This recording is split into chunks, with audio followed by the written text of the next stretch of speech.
Broken Circle presents a story preeminent fiction podcast, Pull a String, Season 1, Unsettling Forecast, Episode 2, A Tale of Two Malls.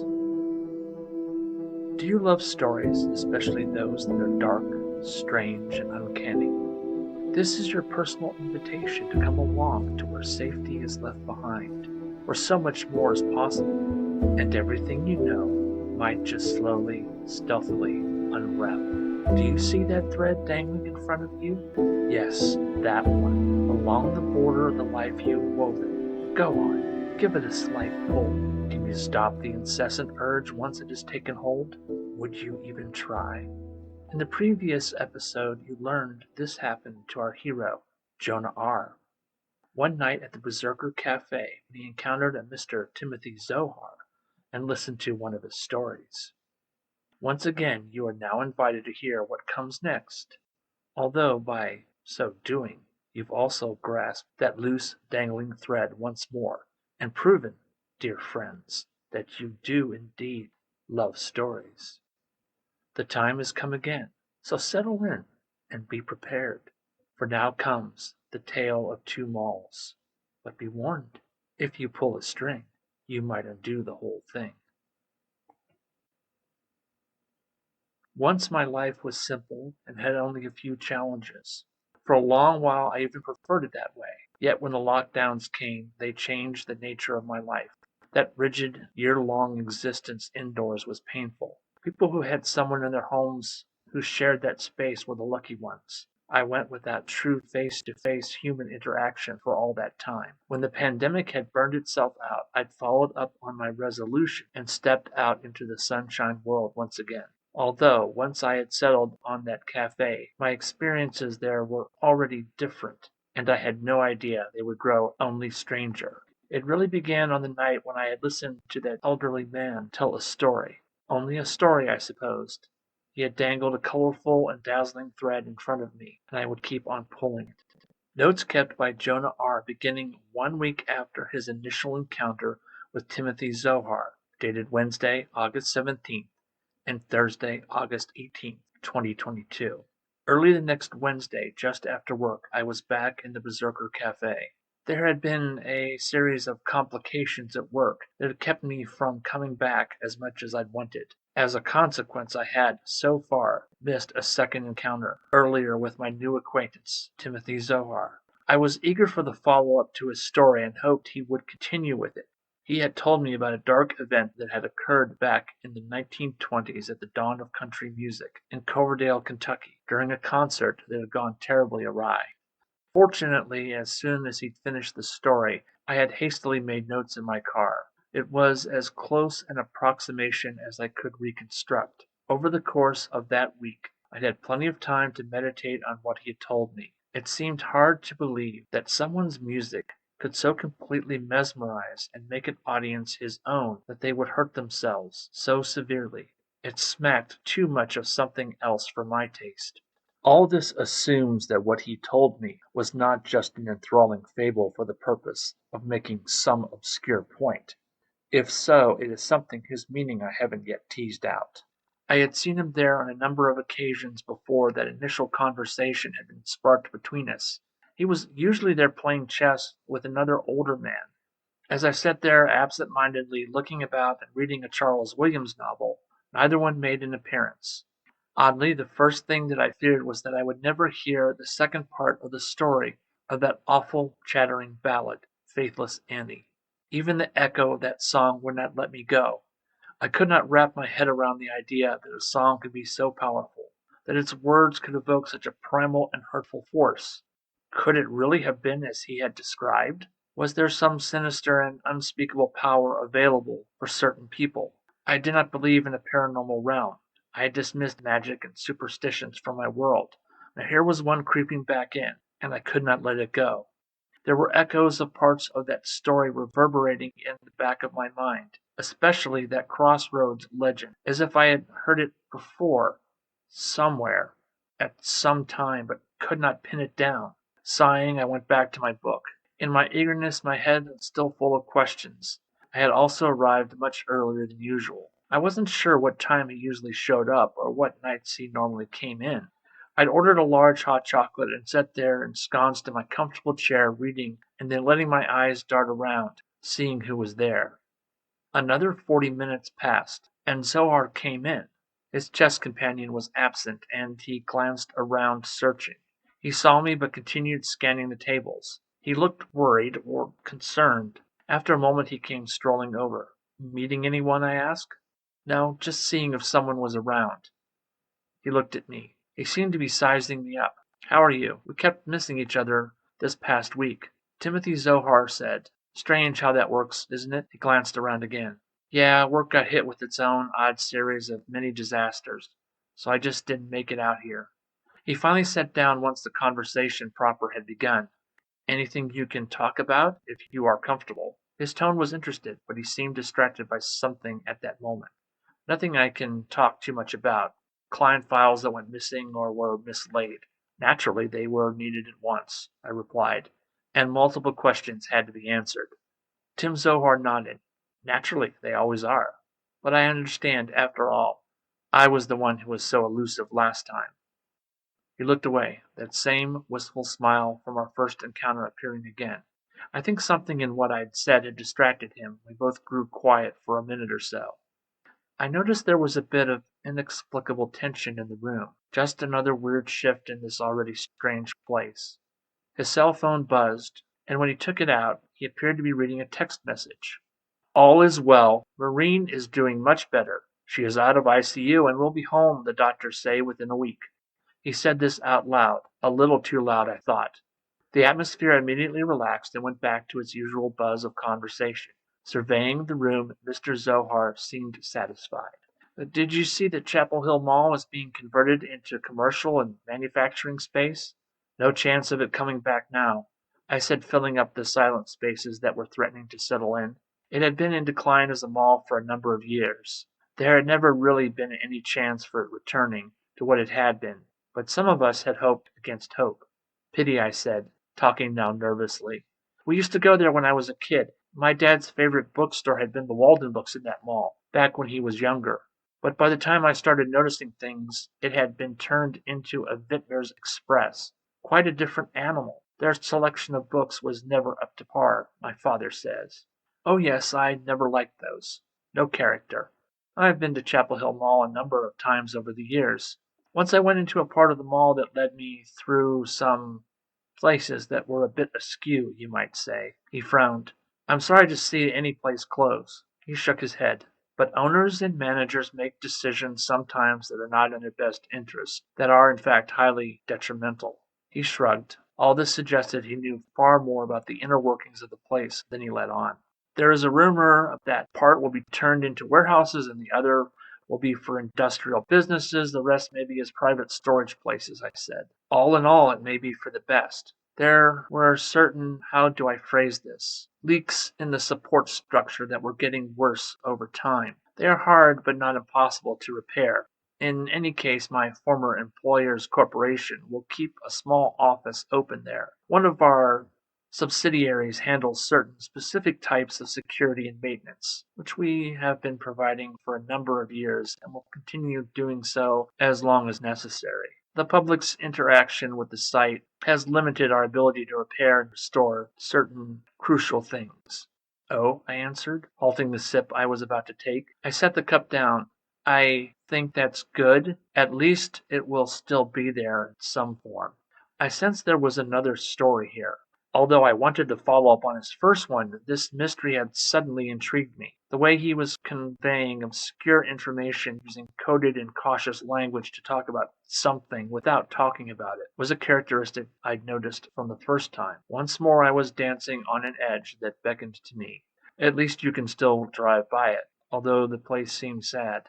Ah, secondary nostalgia, still there when you drive by as a space once known, but that you can no longer enter. A presence half absent, yet still the shell remains. He paused. This space has had a certain gloom over it for a while. It was contained for a long time, but how long it was there before we even learned of it, no one knows.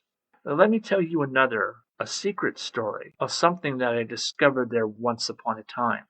This would have been in the mid-'80s. I had various roles in the agency that oversaw our corporation, so I was sent on certain fishing expeditions from time to time for our CEO. His or her name doesn't matter, and in any case, you wouldn't recognize it. We can call him Philby. This was not the first time I'd been in the Akron or Cleveland area. This time, I was there trying to track down a set of very rare and possibly valuable comic books.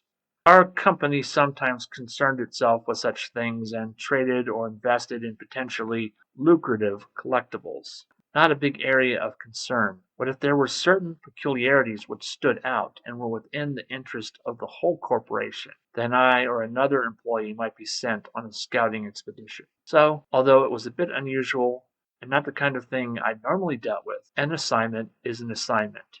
I spent the week searching through every comic book store in the area, sweeping through store after store, giving each a thorough search, leaving a want list with the store owner in case anyone walked in trying to sell the books for some quick cash.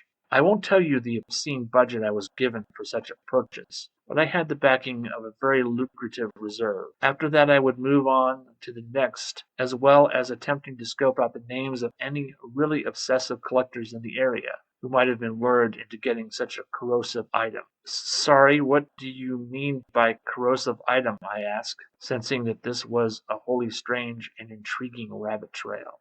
Just what it suggests. His tone had shifted a little. I had never heard him show impatience yet at my questions. I hadn't meant to interrupt. That it had a sinister and troubling reputation in several ways. The content wasn't dirty or otherwise erotic, overly violent or anything, but covertly so. The rumors were in how it could disturb the mental equilibrium of anyone reading it. Suffice to say, that was the reason I got entangled in what follows. He sighed. After this, I wouldn't interrupt him again. I would hear the story he offered. From one of the comic book store owners, I learned that there was going to be a collectible show in the mall over the weekend. You are probably too young to remember those? I merely nodded. In a moment he continued. Merchants from different shops, mail-order businesses, and anyone willing to put up the money for a table could sell. Comic books, stamps, coins, baseball cards, and other collectibles. Sometimes you might find rare or even obscure items by happenstance. A collector from out of town might show up with a want list, someone trying to purge a collection of extraneous books that were no longer engaging or interesting might even bring something whose real value was unknown to them. I decided that it might not be a bad idea to stake this event out, just in case. When I asked him where this was going to be, he provided directions and the time that everyone would start showing up. He looked at me as if I were really obsessed. A little too much, he said. Anyway, this would all be at the Chapel Hill Mall, facing Britton Road. There were a few restaurants inside that were pretty good, including a local one, a steakhouse, Brown Derby. The Woolworths had a restaurant as well, a Dutch pantry. There was also a McDonald's. The owner, whose name was Carl Jarvis, seemed nervous, even moving back and forth, leaning on one foot then the other. Was there something else? I asked. He replied. Then he seemed to have come to a decision. Look, it's not my concern what you want to collect. I've never seen this particular set of books, nor anything else from that publisher. There's a newsletter I subscribe to, have for years, but in one of the issues they mentioned that series, and not in glowing terms. The books are like, what's that term? A contagion. Everyone who's ever had contact with them has been scarred, altered in some way. No one understands just what the problem is, but no one alive seems to have ever completely read them. Also, be careful what you go looking for this weekend. I've seen a few odd things there. On those weekends, things seem to show up when people are searching for them. It's a strange place. Rumor has it that the native Indians had a sacred spot up on the rise where the mall now sits, and that it wasn't for worship, but to contain something. A glitch in the order of things. Those who used to live here were smarter than we give them credit for. A lot smarter, more in touch with the land and the pulse beat of nature, and quickly recognized places where nature was out of her proper order. There is another story that a mine was opened up on the same hill, and what they found wasn't what they were expecting. Well, they covered that mine entrance as fast as they could, and no one went after coal or tin or whatever the hell they expected to find there. I've lived here all my life, and these stories only circulate person to person.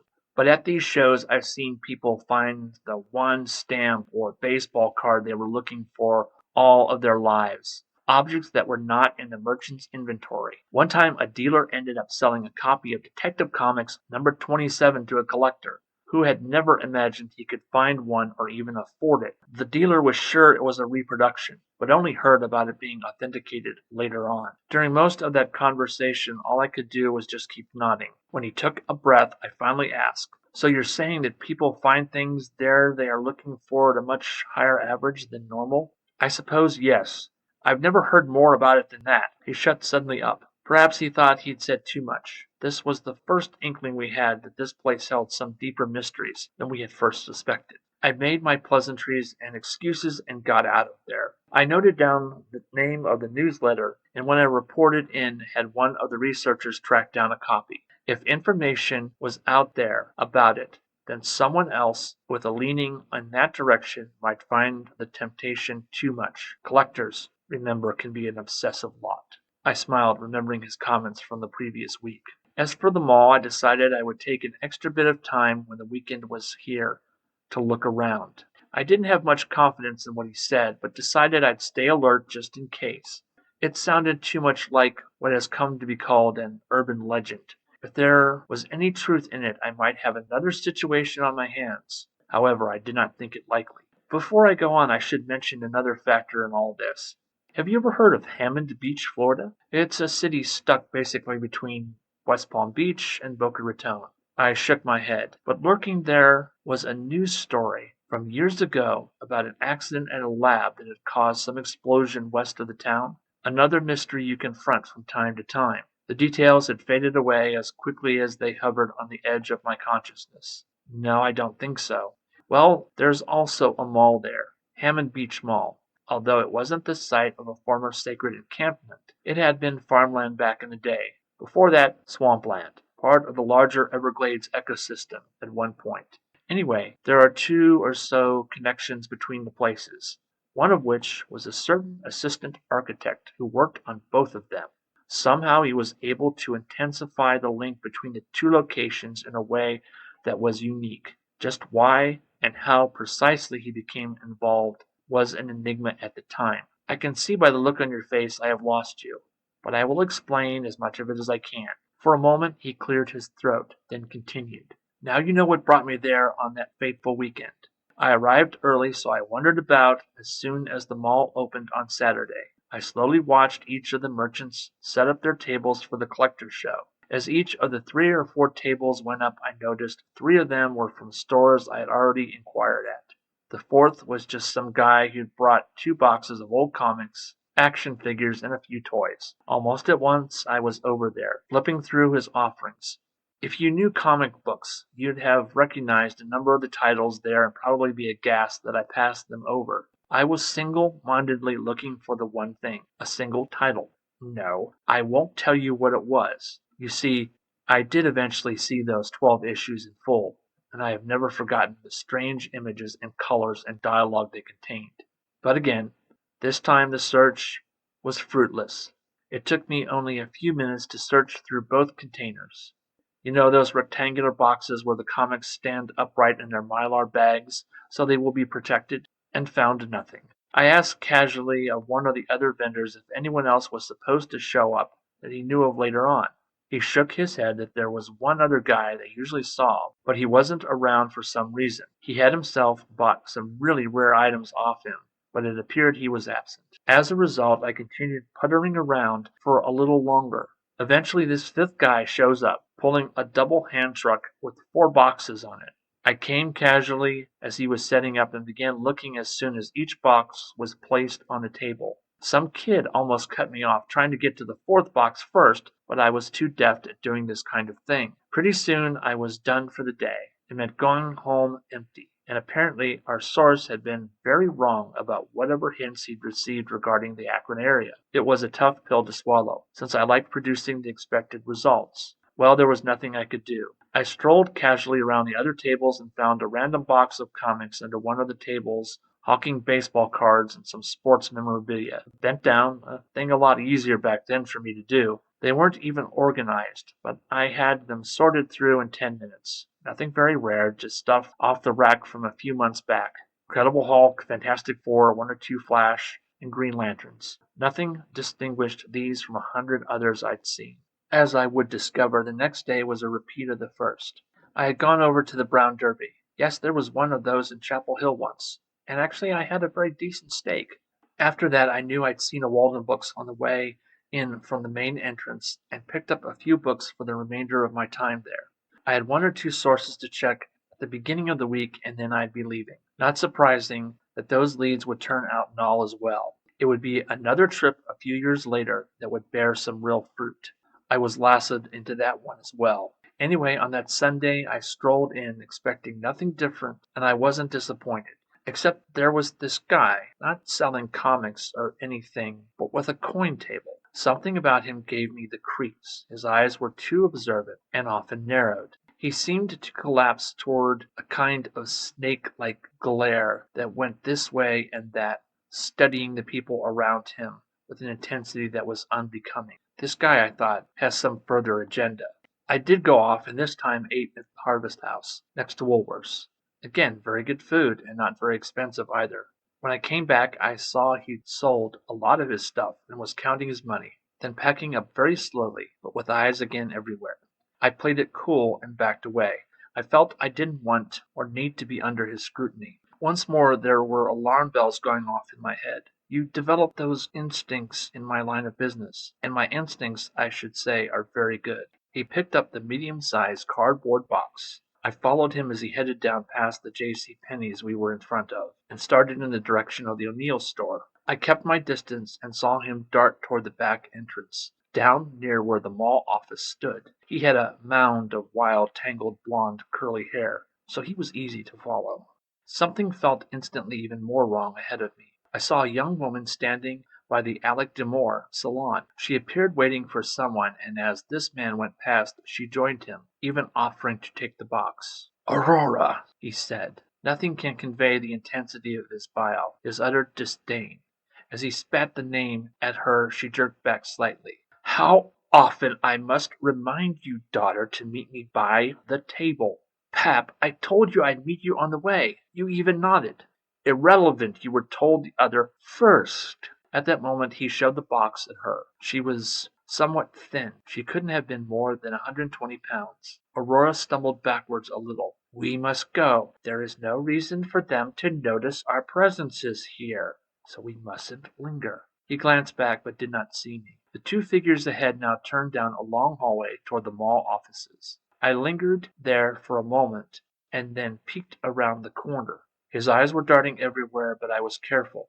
I could see enough from where I stood. There was a slight indentation in the wall about halfway down the corridor, and this character stepped forward, making a sign with his hand. Then he stepped inward. Not a moment later the girl he called Aurora moved up behind him as well, and did the same. I sauntered casually past the spot, looking as lost and confused as possible, in case someone asked me what I was doing, expecting a door there, but there was only an angled corner. Immediately I suspected a hidden doorway. Then I thought, who would have one in a mall like this? Anything that embraced logical sense was just rapidly evanescing away. The wall now appeared polished and concave. Timidly I reached out and touched the curving surface. It strangely vibrated for just a moment, then ceased. I took a step backwards and then another. Shaking my head, I just turned back toward the stores on the main concourse. I had to take a few moments. I had to puzzle this out, and I needed time to think this through. You see, I was unprepared for this. Never go into a place like what I am describing, unarmed. There are, of course, more ways than one of being so, but in this case a pistol would come in handy. Even if this gesture they had both made was a key or signal, I had to know where I was going. Unfortunately, no time was really available for consulting anyone. What might I be walking into if I could go where they were now? Was it a passage somewhere else, or into a base of operations? And why? Why would someone selling coins at a weekend show need such a portal? Something deeper was at work here, I was suddenly certain. I was rapidly convinced that finding out what was on the other side was now my mission's real priority, and understanding just how someone had made a thin spot right there. Knowing it was getting a little late, I headed back to my hotel in the Falls, recovered my sidearm from where I'd concealed it, and went back. Before I did this, I called in a quick report and left it on the secure answering machine. It was only a half hour before the shopping center closed down. I slipped easily around a meandering security guard and moved toward the hallway. Glancing back, he did not seem to notice me. My heart was thumping as I approached the same spot. My real fear, which I can't explain well now, was that the portal might thread outward into that place we had already discovered exists in parallel to our world. My concerns would soon be validated. This place has many names, Jonah. You won't have heard of any of them. The Beside, the Crimson Weaving, the In-Between, the cavorting rooms, the mordant places. The best way I can describe them is that they are strung along the borders of reality, behind the portion we know, and are like the space between walls, but carved and burnt out of the once solid portions as well, edging into the elsewhere, into whatever void exists beyond our own universe, not somewhere to end up or get lost inside of for long. Some parts of this are very old. Others are made up of newer points that seem to be attracted there after long neglect, not only from our version of the real, but also from others, and some just mimic locales from our world. You will not find it mentioned online, unless you drift into the most obscure places of the dark web, or certain obsessed occult fringe discussion boards. Not many know of it or have even heard a whisper, and that is as it should be. As I approached the section of the concave wall, I thought I heard voices spiraling across from behind its surface. They were muffled. I stood there, took a deep breath, like one does before a dive. I wondered if my empty gesture might work.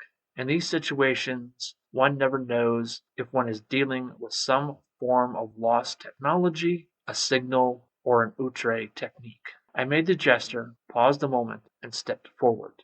At first it seemed as if nothing had happened. For just a few rapid breaths I panicked. The security guard had slovenly followed me down the hallway. He then touched the wall briefly where I had been standing, adjusting his left work shoe, then just strolled on. I turned slowly and found myself in another passageway, except this one curved convex on the left and concave on the right. In a moment I understood the principle. The solid space had been pulled out the same repeating pattern as the entrance, in an almost recursive way, an alteration in the underlying space that allowed you to move forward toward wherever it went. I hastened on, and knowing I was unobserved, at least by anyone outside, still cautious, I kept my pistol in my coat pocket, my hand around the grip, my finger on the trigger guard, ready for when I would have no choice but to use it. I soon discovered that the echo was terrible in this place. I went forward very cautiously, making each step as soft as possible. Once more I feared getting lost there in this space behind the world, so I kept my ears especially open to any vibration or hint that something or someone was coming in my direction. After a little while I noticed a certain eerie creaking that wove its way through the walls. Each panel in the concave and convex sides moved slightly, as if a low breeze was causing reverberations through their otherwise solid mass. I quickly realized that I could not make any assumptions about the stability or the solidity of anything there. Gradually and by degrees the surfaces on both sides of me calmed and smoothed out. They almost became normal. The surface was now the color of a sour white, which was off in a way that I could not account for. I was tempted to keep staring at it, as it opened up onto an endless vista of white. For a few moments I stood transfixed, as if there were boundless worlds of a corrupted, empty, pale space. Visions flitted through my mind of an expanse where dangerous things were lost in endless and strange meditations, yet might, if disturbed by some careless observer, lash out in perilous ways, not to devour, but entrap one in their sour milk universe. All this came as a rush, an intuition I could not ignore. I used all of the skills I had learned to look away, prioritizing one foot in front of the other, and got past it. I am almost tempted to attribute that moment to the temporal and other issues I would experience later. I am afraid that I caught the attention of things whose focus does not waver, and who will pursue anyone at all cost across ages and continents, even universes. There are defenses, but they come at the dearest of all cost. Fortunately, back on this side, their task is much harder, unless one exposes him or herself to certain forces with which they have an alliance. So over time I have had to learn to avoid certain matters and guard my heart and mind, maintaining specific mental and spiritual shields at as high a level as possible. A few more feet and the environment changed. The path in front of me narrowed and after a short dip rose upward slowly, leading into a different area. As the way rose up and the right wall fell away by increments, I heard voices, or at least sounds that resembled them. One half was a chattering of teeth and hissing, the other a repeating frequency that arched quickly upward beyond our hearing range and back down again, giving off strange, uncomfortable reverberations, which did not seem entirely of nature. Some instinct deep inside me made me hasten on. I never saw the sources of those voices, and I am glad I did not. As I went on further and the floor continued its rise ever higher, I could see over the edge of what was now a tan wall divided every few feet with brown wooden frames. I went on for about 10 more minutes, although my watch had stopped working, so it was only a guess. Time is not quite normal there, as I would soon learn. Further on the floor now changed. Jagged steps rose irregularly. The maroon stones which composed these were odd, uneven, geometric shapes. Asymmetrical triangles, 6, 7, 8-pointed stars, pentagons, and nonagons with ribbed edges, yet somehow all fitting together. As I looked up from the steps, I saw the wilder areas of this place opening out onto a mass of stone pillars, enormous masonry, and a series of shafts whose position shifted in a number of ways as it went on. In a moment I caught a glimpse of something which has never left my mind, a visual panorama which will not let go. I observed what seemed an enormous hive, but the things within were not insects, but creatures whose shapes it is so difficult to describe in terms that make any sense, and whose name I would learn later, were swarming in and out. Beyond this hive were circular roads on the topmost portion of the far ceiling, along which glided other enormous beings I could not make out.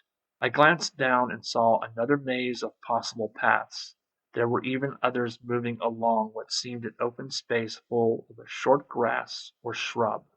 These were primarily the color of mold with patches of turquoise and a strange yellow I would not see again until I found and viewed those comic books later on, which were the original reason I had ended up in this situation in the first place. I grew afraid suddenly that this open area was designed to be observed, and that it was a trap. I went down behind the barrier fast. For about 10 minutes I crawled along, keeping low until I was sure I was clear and I had the right-hand wall and ceiling back. The floor dipped steeply as this open area ended. I was also now afraid, even if nothing here spotted or challenged me, that I might not find my way out. For just a moment I thought I heard the echo of hollow voices. For the first time in a long while I felt alone, far away from everyone I had known and loved.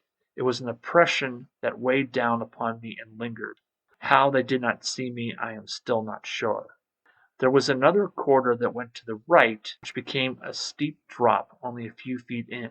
Some instinct told me I should keep going straight, and I cautiously went forward, making certain there was no one there who could observe me.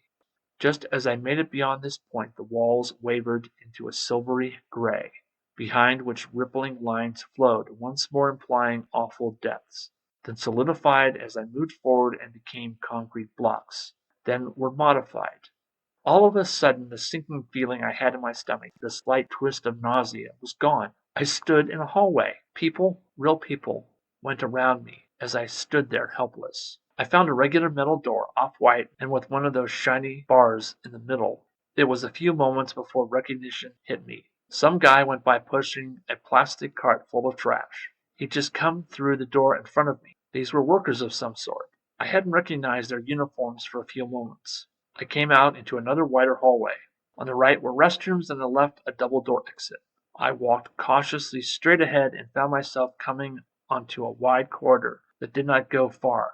As I finally walked forward, getting my real-world orientation back, I found myself at the edge of a food court. Behind me had been the restrooms and the facility's entrance. I had never felt such relief before. On my left was a Chick-fil-A and on past some burger place. As I turned around, I saw the food court was of a fairly decent size, and on my right was a restaurant I'd never heard of, Taco Viva. For a moment I was afraid I'd found myself inside a projection, a false mirror of the real world, distorted and always askew by a few seconds. Such places exist for a time. When they move further away from their moments of origin, they fade into nothing. Take anyone foolish enough to stay inside. Those places, as complex as they are, tend to be quiet and eerily empty. They are failed portions of the in-between, and never connect to the larger and even more dangerous web strands of that weird place. You look as if I've lost you. I understand these are difficult concepts, young man. A degree in quantum mechanics, string or M-theory might help, but maybe not. At some point in the future I'll sit down and explain it in a better way. But for now, let it suffice that the place had people in it, not simulations, not phantasms, but human beings. I walked forward and decided to try and scope out where I was exactly. It took only a few moments for me to find the name of this place. You probably guessed it. The Hammond Beach Mall. Somehow I'd slid between 2 points and come out over 1,000 miles away. There was another factor. I'd done something wrong, unknowingly while inside that between place. It could have been worse, I suppose. I might have ended up in an alternate reality or a projection or deep inside a twisted Escher-esque dimensionality. As it turned out, when I went to a pay phone and called collect, I discovered I'd been missing for 2 weeks. All of my equipment and luggage had been reclaimed by my corporation. My family was a bit frantic. An accident while on assignment had to be manufactured as a cover story. Time in the hospital, being unable to contact them. I don't think they ever quite believed it. As for the 2 wayward people I'd followed, further inquiries only took us so far at this point. Our coin seller had shown up at the Hammond Beach Mall with more wares and attended one of their collectors' weekends. Evidently, he'd learned to navigate those spaces inside the walls of the cosmos better than I had. Further tracing between the registration at Chapel Hill and Hammond Beach showed 2 different names and identities had been provided. One was a Giles Harapian and the other Philo Moffitt. Inquiries into those names and their roots yielded nothing. All of us had our suspicions.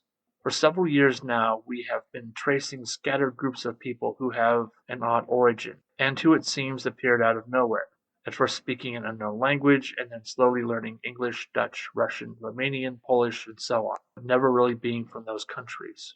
What more we know I can't really discuss right now. And I won't say that I've never found any more out about it. There are many more stories to come if you want to hear, Jonah. He paused, then asked, Do you? I answered, Of course. Then I asked him a question. I wondered if I might record these parables, myths, narratives. I wasn't quite sure what I should call them. Zohar smiled at my request.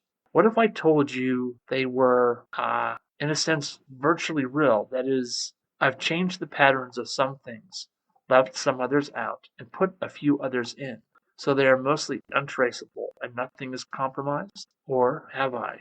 What would you say to that? And if real in any way, what does that mean? Besides, what lessons could you learn from such stories? Do they not just entertain? Again, those deep eyes were upon me, both whimsical and full of a dangerous and deep understanding. I did agree that so far they were entertaining. I did not mention that I felt that they were stamping themselves upon me indelibly. I would be thinking about this one for a while as well. We chatted a few more minutes. In the end he agreed I might record these, but only for my own private use. I have so far kept that promise and made sure everything I have learned is sealed up from prying eyes.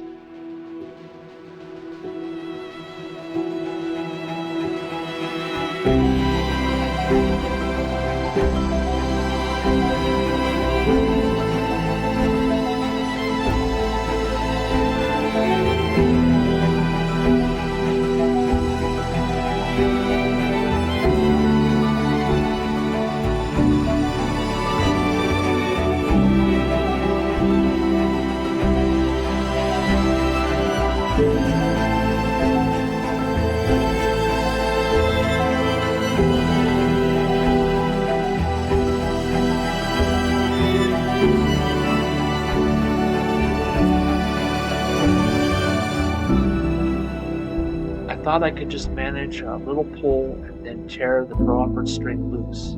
My grandmother had warned me, once a garment began unraveling, after you pulled, it wouldn't stop, no matter how long it took. Pull a string, undo the whole thing, yank on a thread, and the garment you may shred. So now a little further along the road, you can see more of this thread, just a little more, a glimmer of a slowly widening vista. Oh, be patient, dear friends, more is soon to come, an excess of stories nested within the larger one, a few surprises, a few tears perhaps. Yet I will be here alongside you on your journey, a voice in the dark, a companion in this night. Didn't I promise? And there is so much more fabric yet for us to unwind, if you pull a string, but didn't I warn you? This has been a Story Preeminent Fiction podcast, presented by Broken Circle. Pull a String, created, conducted, and narrated by Stephen L. Dailey, photographed by Stephanie Dailey, music courtesy of Scott Buckley. Next episode, The Tender Stones.